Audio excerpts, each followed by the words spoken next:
Okay, in this tutorial today, we're going to open up our walk cycle drawing that we have put into our Google Drive. We're going to download it and then get it into Photoshop. Okay, so to do that, you should by now have drawn your image. And here's my Google Drive. I have the image right here. It's my drawing of the walk cycle. And you can right-click it with the Macintosh or the iMac. You can hold Control on your keyboard and then click. That's like a right click, and you can hit download. Okay, and then you'll find that in this folder here called your downloads folder, and you'll see it here. But how can I open it? I like to go to Open Finder, hit this arrow, and it'll show it right here. This is a weird format. It's HEIC. If you right click this document now, it took a while to download. This one's the one I downloaded earlier today. If I right click and say open with, I could select Photoshop. Let's see what happens when we do that. Okay, and there is your document. Okay, now what I'm going to show you real quick is tomorrow after you've saved the document, it'll look like this. I'm going to close this, don't save, and earlier I opened it and I actually saved the file, and I could open the files by clicking here, or I could go up here and say File, Open, or I can click Open here. I'm just going to click it here, and it'll reopen the file that I saved earlier today. Okay, so we'll notice a few things right off the bat.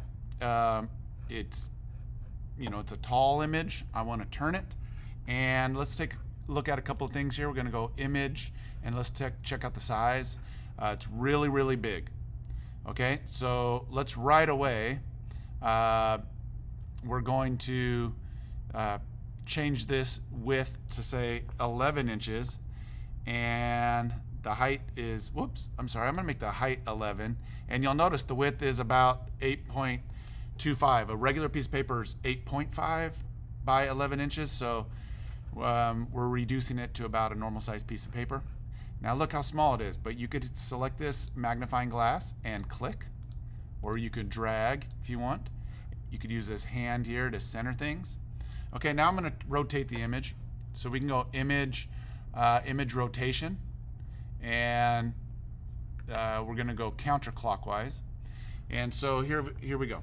So what we want to do at this point, let's just save this document first of all. So you're going to go File, Save, or if you haven't saved yet, you can go File, Save As, and you want to be logged into your personal server.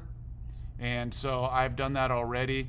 I've connected to my server here, and I created a new folder in there called Tutorial Files in this Photoshop folder. Okay, and that's what you want to do. You want to save your stuff in your personal server, so that when you log out of the computer and you log in tomorrow, you could find it in your server, and it's not just on the desktop for anyone to see. Okay, so back in Photoshop, what we're going to do is we're going to trim away all this extra paper. So what we want to do is take this rectangle selection tool, and I am going to, I noticed something. This layer's locked. So let's double click that and just hit OK, and now it's unlocked. Okay, then what we want to do now is come over here to this little paragraph looking thing, and we're going to duplicate the layer. I'm going to teach you something right away. And what we're going to do is, you see these eyeballs? What we're going to do is select this one, click this one here, so this bottom layer is invisible. Watch what happens when I click the top layer as well. They're both invisible. So I'm going to turn the top one back on, and now with the selection tool, we're going to select all the way down from the top to the top edge of the tallest guy. Okay, and we're simply on the keyboard going to push delete, but we could go edit, delete for those of you that aren't, where is delete? Clear.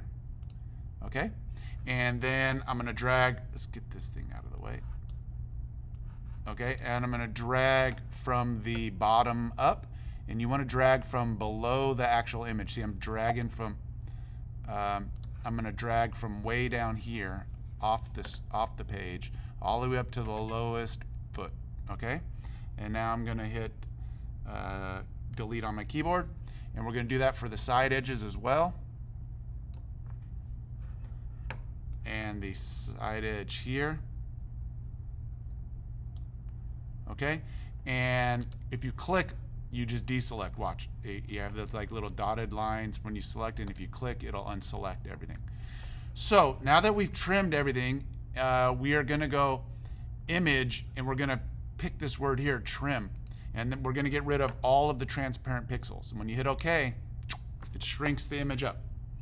Okay, the last thing we're gonna do, this file size, I want everyone in the class's file size to match. So to do that, we are gonna go to image and image size, and we're gonna change this word inches to pixels. Okay, so here we go. We have pixels, and we want the height to be exactly 200. So I was pretty close already. That was just luck.